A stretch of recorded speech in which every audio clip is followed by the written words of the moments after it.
Not about how many times you can get hit, right? I've failed countless times. I've almost gone broke. I was there. And they're jacking off, they're mucking around. That ruins it for everyone. A third of all people are lonely, and males were some of the highest figures in that report. We're taught to push through the pain. You don't learn anything from success. It's when times are tough. That's when you learn things, and that's when you can adapt, have a great story to tell. Today on the Never Not Building podcast, I'm joined by someone who has built an extraordinary career out of helping people perform at their best, both in business and in life. Jay Pottenger is the general manager and co-leads EQ Minds alongside his wife, Chelsea. He's a postgraduate in neuroscience and mental health, and a speaker and coach trusted by some of the world's biggest brands, from Woolworths and NAB to eBay and Estee Lauder. Before this, Jay's journey took him from professional sport into a 15-year corporate career at Westpac and Deutsche Bank, and now into a role where he combines science, psychology, and lived experience to teach teams how to focus, thrive, and find real satisfaction in their work and lives. He's also a husband, father, and someone who deeply understands the pressure of modern life and what it really takes to sustain high performance without burning out. Jay, thank you so much for joining me. Thanks so much for taking time out of your very busy diary. So pleasure to be here. I'm not that busy. Oh, big team would suggest otherwise. Jay, let's start off. I know you had a pretty traumatic experience, a pretty bad setback in 2013 with a back injury. What was the turning point where you realized the battle was more mental than physical? Yeah, it was, no doubt it was a very challenging time in my life. So just as a bit of backstory from my back was that I played basketball for a lot of time, had some back injuries towards the end of the career, sort of finished up the career. And then, I don't know, it was about 13 years ago, deadlifting in a gym, blew out the back, and then spent about 2 years of my life in and out of hospitals, hanging out with a lot of surgeons, having a lot of operations and procedures, seeing every person known to man. And when you're lying on your back or your front for basically 2 years of your life, it becomes more of a mental challenge than a physical challenge. So you spend a lot of time on the internet trying to find every type of solution that exists, and it does become a mental game. And I'm really lucky. I don't think I have the genetics to go into depression. But if I did, there's no doubt I would have been in depression during that period because it was a very, very challenging time in my life. My back might have been busted, but it was really my mind and my mood that was completely broken. So you've obviously gone through a very, very hardship, a lot of mental challenges. Is there any sort of daily habits or frameworks that you created that you still use today that helped you through that very challenging time? Oh, yeah, absolutely. Well, I mean, whilst it was a challenging time, I must admit it's probably been the best thing that, has ever happened to me besides the birth of my beautiful daughter and my wife, because it completely changed the trajectory of my life. I went down a rabbit hole trying to understand mindfulness, neuroscience. I was very lucky. I was accepted into a clinical trial at Neuroscience Australia. And from that, complete change of direction of life. It's led me to have this wonderful opportunity that now I get to go out and speak to all these incredible companies about the power of mindfulness and neuroscience. So whilst it was a bad thing, it's definitely changed my habits in a very positive way. And because of that, there's lots of different things I do from a mindfulness perspective and a neuroscience perspective every single day. As soon as I wake up, there's new habits that are in place, and I would have never got there if it wasn't for this injury, which was a bad thing. Hindsight's a crazy thing, right? Hindsight's everything, right? We look back and go, if I knew that, I would have completely changed. But that's what makes life so good, right? Yeah. I mean, when we look back at anything in our lives, nothing goes in a straight line. But why would it be so exciting if everything went in a straight line? That's like the story of everyone's life. It sounds like where you've gone, it's created who you are. Yeah, absolutely. It's through the hardships that you learn, you change. You don't learn anything from success. It's when times are tough. That's when you learn things, and that's when you can adapt and, have a great story to tell at the end of it. Yeah, absolutely. So when we talk about, sport, we're taught to push through the pain. How do you recognize the line between healthy resilience and burnout in business when we're collaborating against sport and business, and what sort of you're teaching people from that angle? Yeah, it's a great question and a really good sort of comparison, because I look back and I played sport quite a long time ago, and so it was pretty primitive back then, the understanding and the knowledge we had about things. But even still back then, it was more advanced than in the corporate world these days. And whilst the corporate world is changing, I think we've still got a long way to go. And I'll give you an example of that is when you're thinking about athletes, when you're thinking about the best in the world, they understand that recovery is almost more important than the performance on the court, because if you don't have the recovery, you can't go out and perform well on the court. And yet in the corporate world, we sort of tell our staff, okay, I want you to show up to work. I want you to do your best at your job, and then we don't care about what you do otherwise. So they might be going out partying on the weekend or eating bad food on the weekend. Lots of them aren't sleeping because they're working so much. And then they arrive at work and we go, hey, it's time to be 100%. There's no chance that's ever going to happen. It'd be a bit like, who's your favorite sports team? We'll call it Arsenal. Arsenal, right? So you're a very successful guy. You decide that you're going to buy Arsenal. And so you walk in first day on the job and you say, guys, I got some new policies. I don't care what you do on the weekend. I don't care what you do off the pitch. You just go and do whatever. I only care about how you perform on the pitch. That's never going to work, right? That's going to be the worst thing ever. You guys are going to have the most unsuccessful year you've ever had. And yet that's what a lot of people do in the corporate space. It's funny you say that, because I remember a friend of mine saying they treat their company or their employees like a high-performance sports team. I think that's an amazing way to be, and I wish more companies did that, but I don't perceive that many companies are doing that. It's so funny you say that, because now, sorry, my mind's going a million miles an hour, because as technology has developed, especially with, whoops and stuff like that, with sport, it's created people to hit new records, to break more world records, to be faster, to swim quicker, whatever it might be. But it hasn't really correlated over to the business side of things, right? Do you think that's something that should be much more top of mind for employees right now? Well, obviously, I think it should be top of mind for sure. That's exactly what we do as a business, is go in and speak to companies about how they can treat their staff like they're high-performance athletes so that they can perform at their best, but also feel at their best as well, not only in the workplace but at home. And I think you're absolutely right. The acceleration that we've seen in athletics around performance management, how we track things, how they perform on and off, their recovery, all of that stuff, it's also important.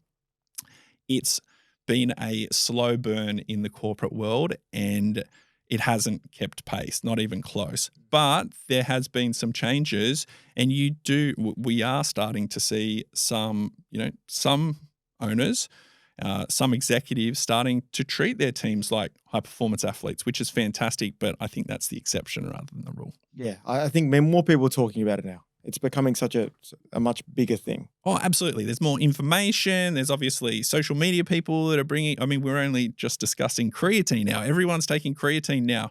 And what's really been the driver, all the data, all the research has been out there for a long time, but a few prominent people in social media have really brought it to light, which is awesome because that means more people are talking about it, more people are taking it. So you represented Australia at a very young age in basketball? Yeah, that was a long time ago. Long time ago? Yeah, a long time ago. Is there anything you took from that passed on to the performance and mental resilience in business and even in life? Oh, absolutely. It completely shaped the person that I've become. And, as a father, I would love my daughter to go into some form of team sport in order to learn all of these amazing skills that I think really set you up for your future. Whether it be how do you interact with other people, how do you build connection, how do you deal with conflict? So that's on the teamwork side. But then from a personal perspective, how do you build good habits? How do you make sure you take care of yourself, not only on the pitch, but off the pitch, all this stuff we've been talking about? I think when you play sport at a young level, and there's other ways you can do it as well, but it gives you this baseline that you can then apply those skills into the real world. And I think one of the big things that, potentially a lot of people are missing at the moment is around resilience, because sport teaches you how to lose. It teaches you how to get knocked over, but not to stay knocked over, to get up and give it another try. And as we were speaking about earlier, we learn from when we make mistakes. We learn from when we fail, and sport gives you plenty of those opportunities, because there was a lot of teams I didn't make, that's for sure. It's not about how many times you can get hit, right? So, Jay, just in regards to COVID and the epidemic, have you noticed there has been a significant change with the younger generation and the sort of their mental health and resilience at the moment? I think we're going to start seeing, maybe trauma's the wrong word for it, but we've seen kids, especially in a very significant developmental age, as part of their development, they had this huge thing come about, and potentially they didn't have the skills to be able to manage that properly. Just that pure disconnection takes away from a time when they should have been building up their skill sets in a whole variety of things, talking to people, learning how to engage with people. That was taken away from them. I even think about, I was speaking to some friends of ours who had a kid that was at university, and they just lost that entire period of time. When I reflect back on my university time and thought, wow, most of my best friends are from my university days. And not only that, it was some of the most fun times in my entire life. They've just had that wiped away, taken away from them, and they couldn't control that at all. So then we're throwing them back into society and saying, hey, I know you've lost a significant portion of your life, your development. Good luck and see how you go. I think there's going to be a lot that comes out of that and it's going to take time to obviously see it through.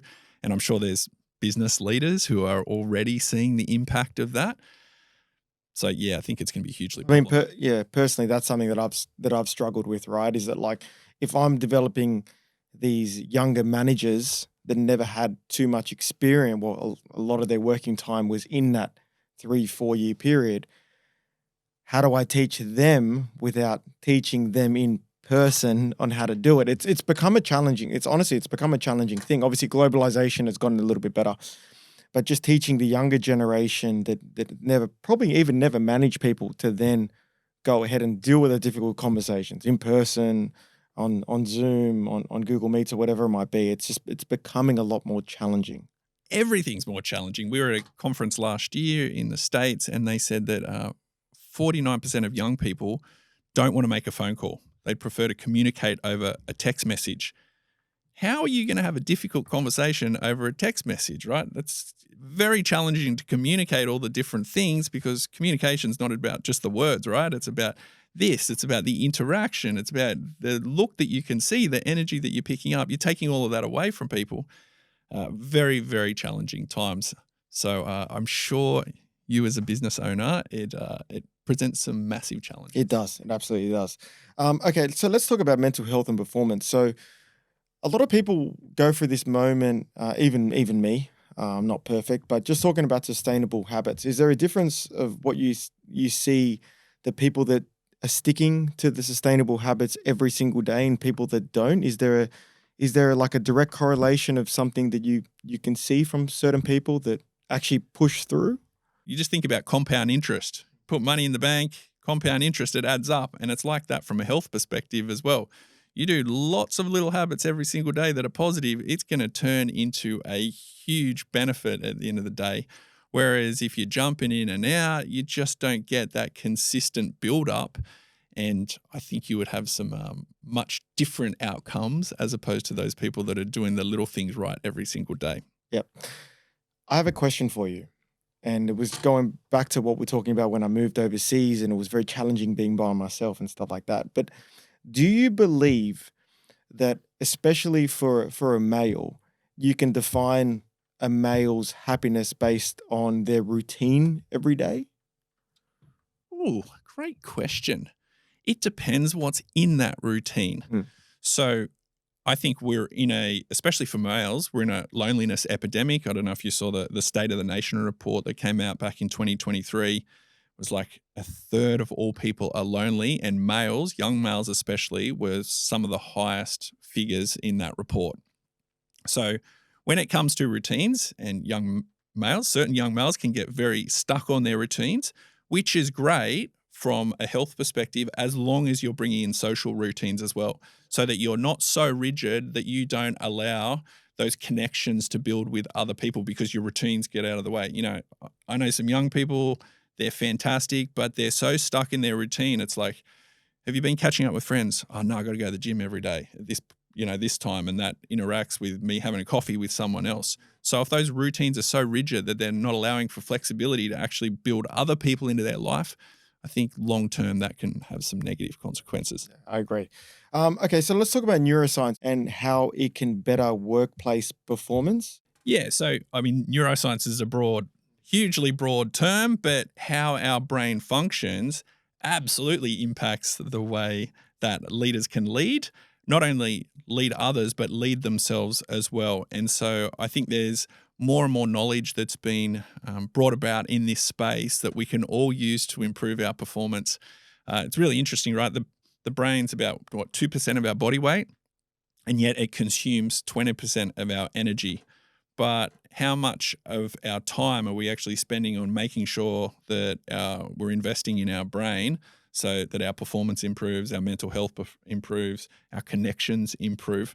Probably not 20% of our time, probably a lot less. So I think as more and more knowledge becomes mainstream, we're going to look at different ways that we can maximize our brain to become better leaders, to become better performers, to be better in the corporate workplace, wherever it may be. So there's lots that we can lean on from that, especially when it comes to stress and our executive function, all that stuff.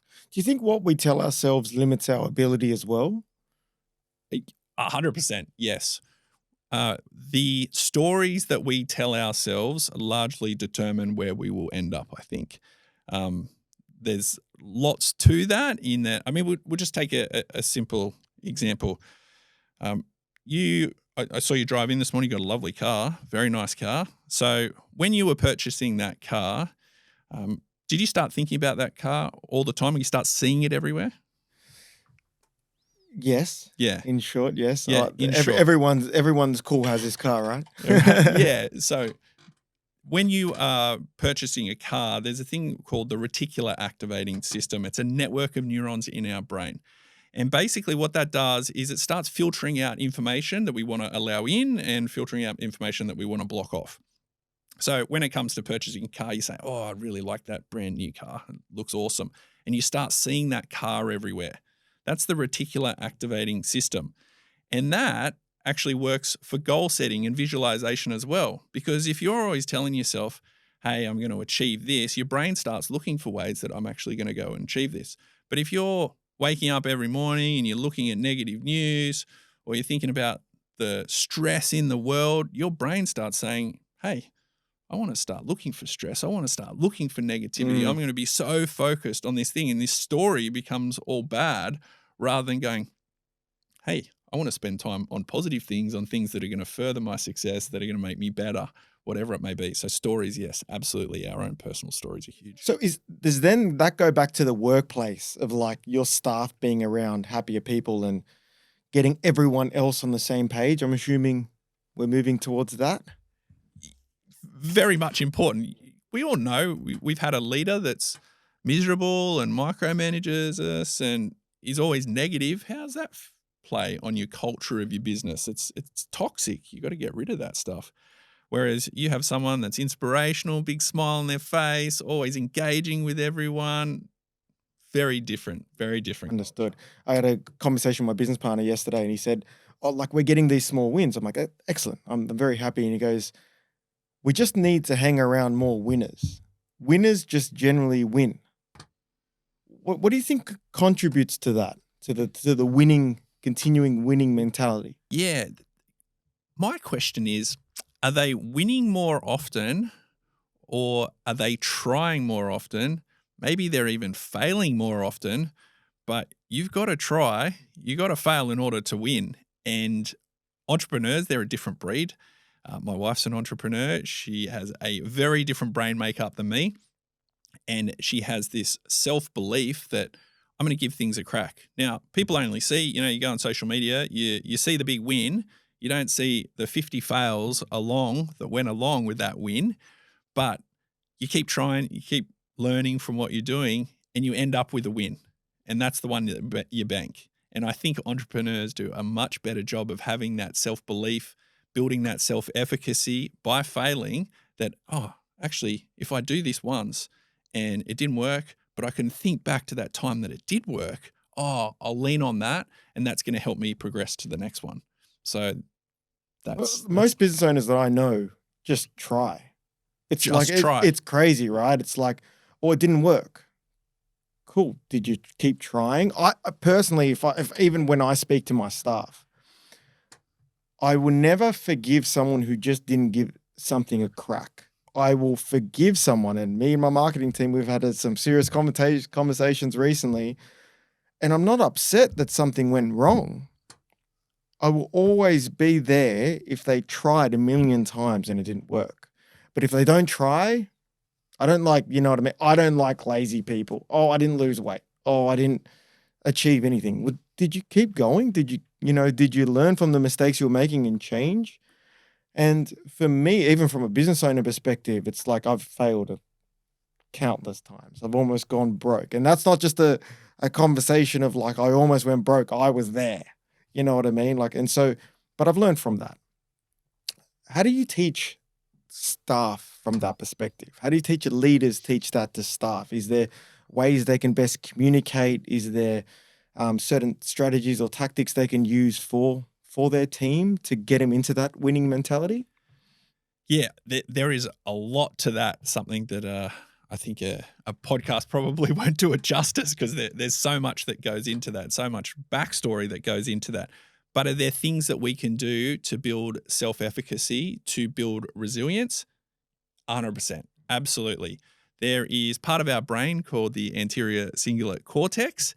And unfortunately, in today's modern society, we are doing a very, very good job of weakening that part of the brain. So that part of the brain's super important for resilience and motivation. And lots of the things that we are doing in modern society, like constantly being on social media and scrolling, or never doing hard things, or not trying things, is weakening that part of the brain.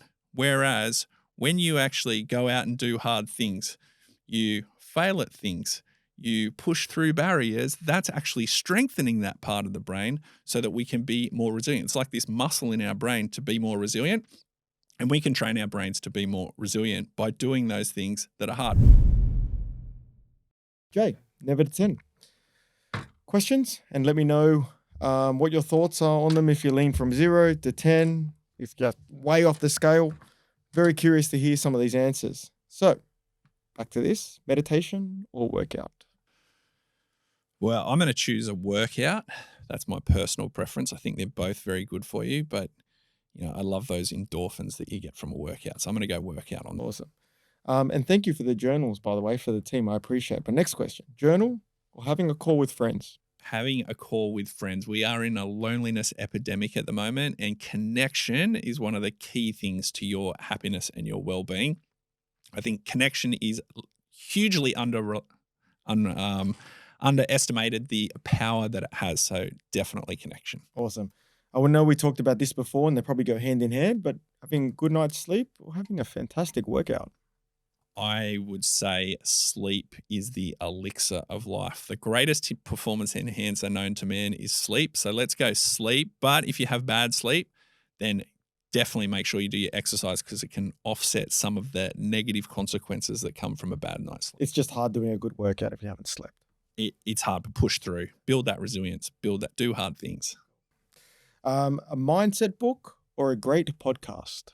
I'm not big on mindset and personal development books. I usually use podcasts for self-development. So I'm definitely going to go with podcasts in that. And I spend a lot of time in the car. So it's a great way to consume information. Yeah, you shouldn't read while you drive, right? That would be a challenge. That would be a massive challenge. Push through when the times are getting tough or simply take a break? Ooh, depends. I think lots of people are pushing themselves to burnout because they're not having times of recovery. And yet there's probably people on the other end of the spectrum that just need to keep on pushing, push. They need to push more. Stop recovering. Yeah, but you know what? Push in the right ways. Like, don't spend time scrolling on social media. Get out there and do some stuff that's actually good for you. I actually read an article. See, this is the problem, right? Is that every time you turn on the TV or go on social media, you find something silly. But it said testosterone in males decreases by 77% for people that are frequent runners. And I'm like, so people are going to read this and be like, well, I'm just going to sit on the couch. Was that in marathon runners or someone that's got adrenal burnout? That probably, I think we'd have to look at that study in a bit of detail because certainly if you're getting in the weight room, the testosterone is going to go up. Super important. True. Okay, this is an interesting one, especially with a lot of the education sources that have come out recently. Having a great mentor or learning on your own? I have a mentor. I have a wonderful mentor. He is a fantastic guy and he helps me a lot. But you've got to always be learning on your own as well. But yeah, everyone should have a mentor. So, should you prioritize mental or physical fitness first? Well, the beautiful thing is most of the things you do that are really good for your body are good for your brain as well. So that's one thing that I've really found in my studies in neuroscience is it's awesome because all of these things that I was doing to make sure I looked good physically, very vain as a young fellow, actually have a really positive impact on your brain. So it's a great thing. Yeah, absolutely. Um, Meditation. I know meditation has probably become a little bit more prominent in the last few years for a lot of different people. How do leaders utilize it? How does it move from like a soft skill to being recognized as a performance tool? And is that something that you'd like to push on leaders to enforce, not necessarily enforce, but to motivate more staff to meditate more often? 99% of people, 99% of people, I'm making that number up, have tried meditation. They thought, oh, I've got all these thoughts in my brain. It's not working for me. And I don't really understand the benefits just enough to think, yeah, this is definitely worth pushing it through that pain. So meditation, I go in and out of it where I have times where I'm, fully into meditation and then other times where I'm not. So maybe I don't fully understand the benefits either, the intrinsic motivation to do it every single day. Whereas my wife, she does it every single day religiously because she has a real intrinsic motivation because she knows it improves her mental health and she's had her struggles with mental health. And so therefore that intrinsic motivation is strong enough to make sure she's doing it every day. Now, would I push it on to leaders? I would definitely not push it on to leaders, but it is super beneficial. However, it is not going to be immediate, like you're not going to get an immediate result, right? It's going to take time. If you look at the studies, there was, the landmark study around 8 weeks of mindfulness-based stress reduction of meditation twice a day showed there were some incredible benefits. So functional benefits, they did this with an MRI. They showed that the connection between your amygdala, so your emotional part of your brain, and the prefrontal cortex, your executive function, that actually strengthened. So that means if you're a leader and you've been meditating, you're going to be less reactive based on those results. There were other things showing that the structures of the brain changed. So the prefrontal cortex structure changed as well. So it got stronger. So again, that means your executive function, your decision making, your attention is better. That's pretty good for a leader. That's all important stuff. And then finally, using diffusion technology for MRI, they actually found that the white matter in your brain, so think of the white matter as your superhighway, the connections between all the different parts of your brain. That got stronger as well. So your brain is working more efficiently. Again, pretty important stuff for a leader. So are there benefits that are going to help leaders? Are there benefits that are going to help everyone? Yes, absolutely. You're going to be less reactive, but it's going to take some time for you to get there. So it sounds like more you're training your brain as a muscle. Exactly. In that case, to get the longevity of the result. Absolutely. It's like you're taking your brain to the gym by meditating. Now, there's other ways you can do that as well. Thankfully, lots of the things that we do physically is improving our brain. So, you're a fit guy, you obviously take care of yourself, all of those positive things that you're doing for your physical health, which might have been because I want to, maybe you want to look good with your shirt off, but that's also improving your brain as well. So there's lots of positive benefits that are coming from that. Gotcha. Okay, so let's talk about some of the leadership with some of the teams you work with. You work with some very, very high-profile companies, IAG, Estee Lauder, Western Sydney University, to name a few. What patterns are you seeing now, in some of the mindset challenge the challenges that leaders and teams are facing today. And have you seen it changing recently? Yeah, it's definitely there's been a slight shift, although the themes have been very similar for a time. Obviously, COVID was an anomaly, and that completely threw everything up in arms and complete changes. So stress was such a big thing. But the theme that came out of that was change. So how do you manage change? And that has absolutely flowed on in the corporate world.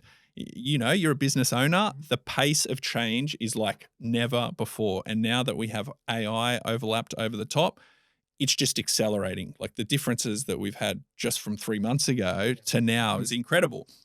And so all these businesses are going through massive fundamental shifts in how they operate their business. So what is your staff's ability? What is your leader's ability to actually manage that change? Because people don't like uncertainty. Our brains like simplicity. They like habits. They like constant routines. So then you throw all this change on top of it, and it's an easy way for people to become overwhelmed and very stressed. And so I think there's lots of tools that we can use to help people manage that stress better and manage that change that's going on better. It's one of those things where, like, even creating a safe environment for my staff, I'm trying to tell them, look, AI is not going to replace your role, but if you don't use it, it can potentially replace your role. Is there a way that leaders can create a safe space to let their staff know that it's not going down their path? Obviously, there's no guarantees because they're trying to become more productive and more profitable as a business, but it's still a scary moment for team members. Yeah. I mean, is there that safe space? I don't know. Like, I think we all need to be watching it and utilizing it and learning how to use it, because I don't know if that safe space exists anymore. Like, you know, we had a staff member leave, and so do we replace that person and take on another salary, or do we create 15 different AI agents that can do 80, 95% of their work? We took that path. It means there's a little bit that's been missed out, but you know, a lot of it's being done. So I think it's an interesting time. It's an interesting time, and people need to be more aware of it, especially if you're for all of us. How are we contributing value to the company? You know, you're a business owner. You got to be looking at your staff saying, are you contributing value to my company? And I think as staff, we don't do that enough. We don't go, oh, actually, I'm here to contribute to this. I'm pulling a salary. So am I contributing more than my salary, whatever that multiple is? And something that I don't think a lot of people spend enough time thinking about. So here's the thing, right?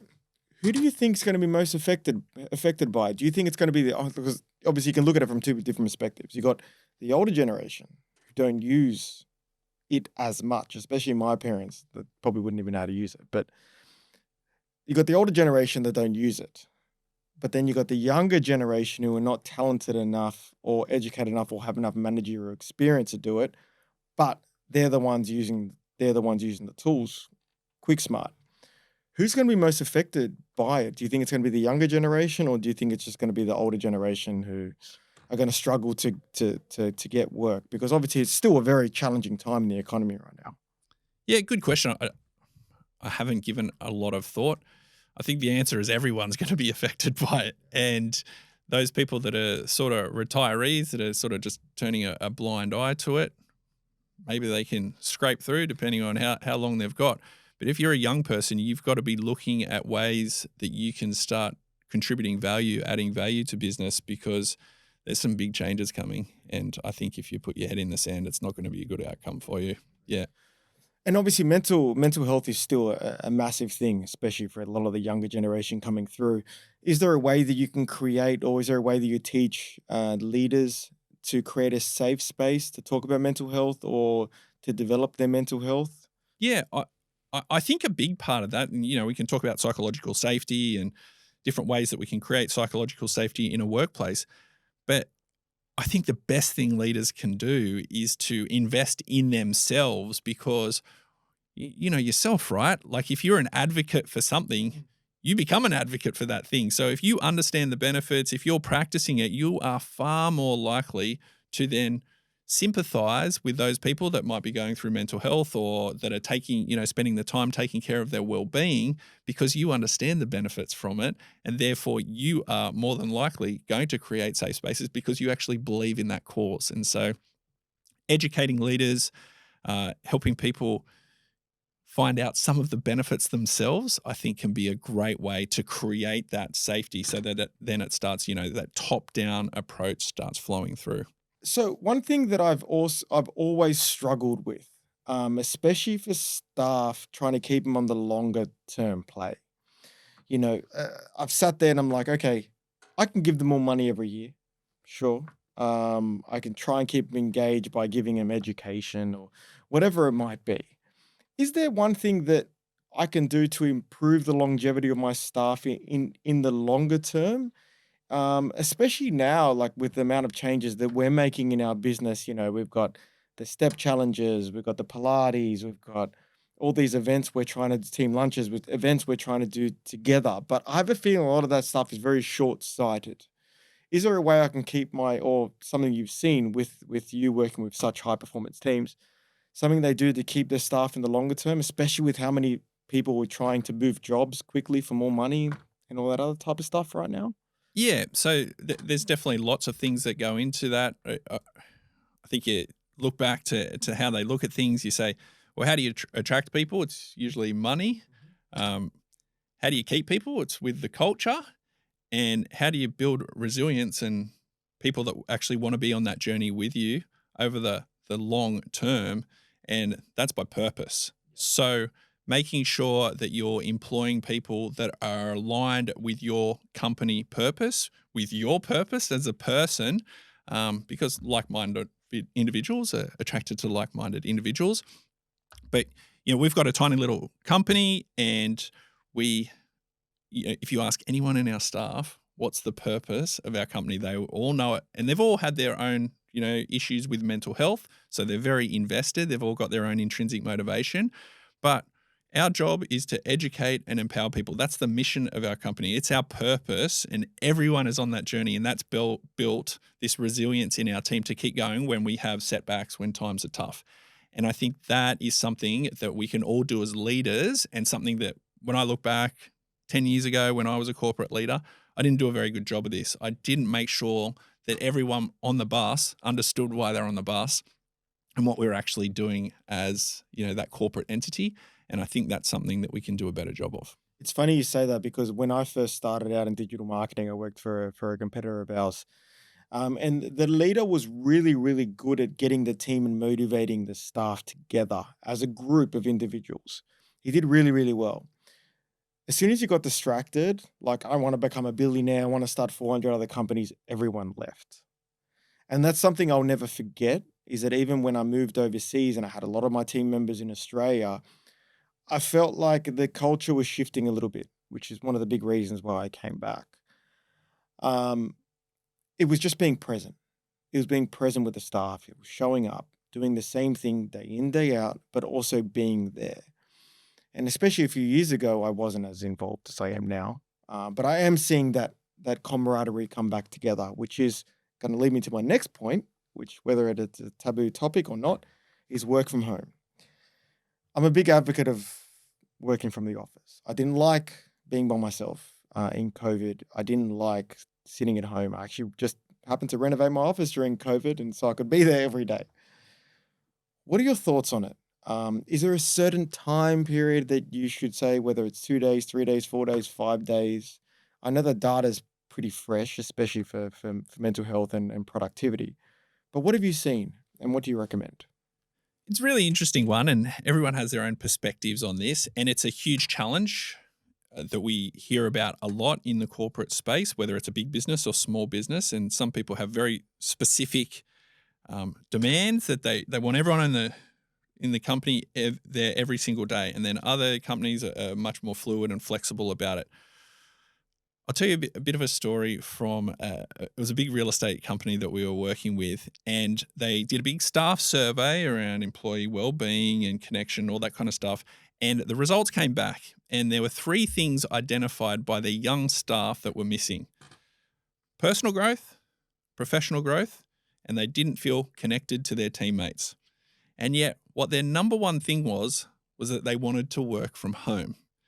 Now, this is just a complete contradiction, because if you just simply came to the office and worked in the office, and I'm not saying 5 days a week, but 3 days or 4 days, then all of those other three things are probably going to fall into line pretty quickly, because you're going to have opportunities to mentor with people. You're going to learn more. Therefore, you're going to be in a better position to be promoted.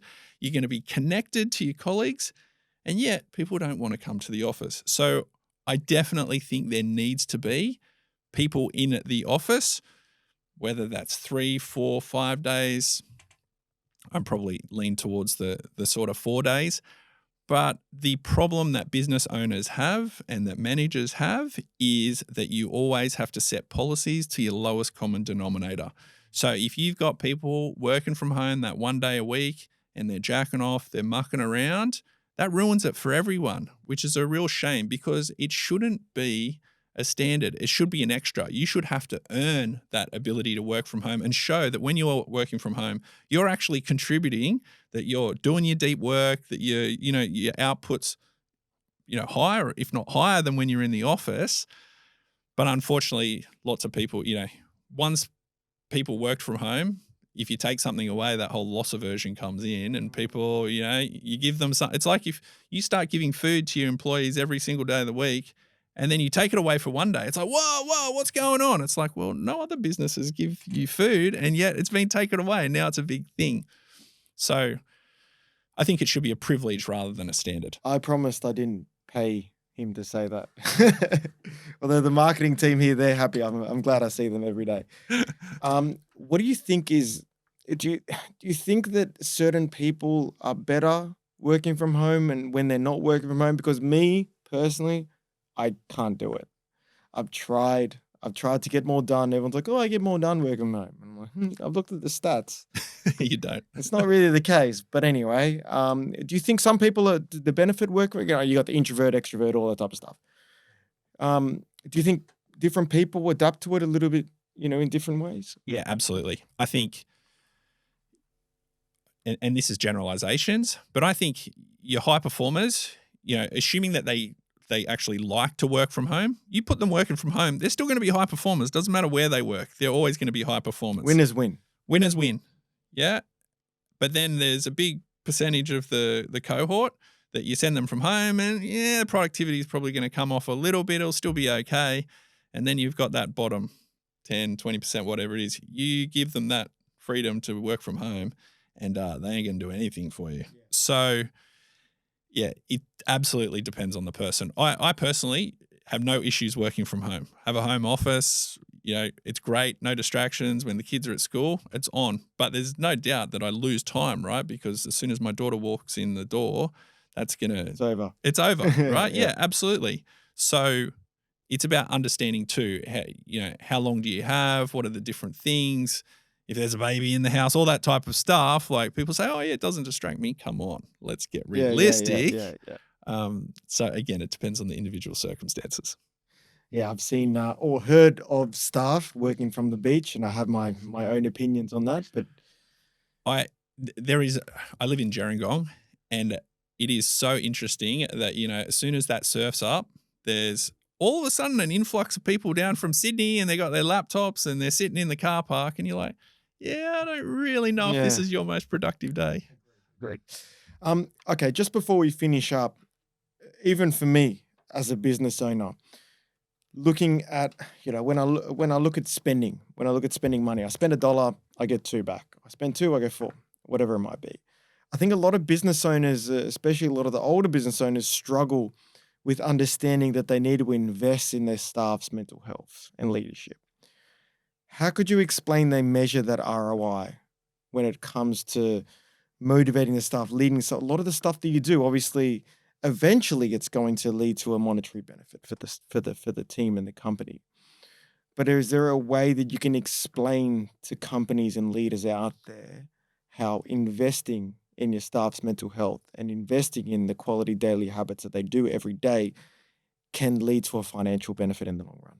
Yeah, so there is two different things we'll sort of discuss here. Number one, There's been reports done. So PwC released a report. They changed 7 metrics around mental health, so good mental health, and they looked at the return on those 7 inputs, and it was $2.30 for every $1 invested. And that was just from sick days, presenteeism, and compensation claims. So that was it. It didn't even look at the productivity increases that existed from your staff because they felt better, they performed better. So that's the first thing. So it's been shown that if you invest $1, you're going to get $2.30 return at a baseline.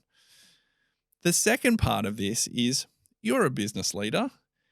You think about when you've had a great night's sleep and you've been eating well and you arrive at the office. How do you feel? Yeah, amazing. Amazing. How's your productivity that day? Incredible. Incredible. Okay. Now we switch it and you think about you've had a terrible night's sleep. Maybe you had a few drinks the night before. You haven't been eating well. Maybe you had a burger the night before and some chips, and then you come to work the next day. How's your productivity that day? Yeah, it's a mess. And there's so much going on there from the perspective of your brain, the functional ability of your brain after a poor night's sleep. Just MRIs have shown that goes out the window. So that's horrible. You're going to feel bad.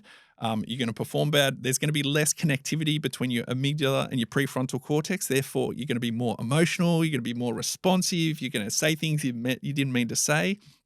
And then on top of that, you also have all of these hormones that have been thrown out of whack because you've had bad sleep. So you're going to start making poor food choices. Your cortisol, your stress hormones going to be all out of whack. There's so much that's going on from a brain and a body perspective simply by not taking care of yourself. So investing in your mental health, investing in your well-being is one of the best things companies can do. Agreed. Okay, Jay, thank you. Amazing conversation. I've learned a lot and I really appreciate your time. Hopefully there's a lot of people out there that learn how important the mental side of things is affects everything in your life. So thank you so much, and I appreciate your time. Yeah, thank you. It's been a pleasure chatting with you. So thanks so much. That's it for today's conversation with Jay Pottenger. What I love about Jay's journey is how he's taken experience from sport, corporate life, and neuroscience and distilled them into the tools that any of us can use to perform better, feel better, and build stronger businesses without sacrificing our well-being. If you want to go deeper, make sure you follow EQ Minds on Instagram at EQ Minds and check out this incredible work Jay and his wife Chelsea are doing to help teams and leaders thrive.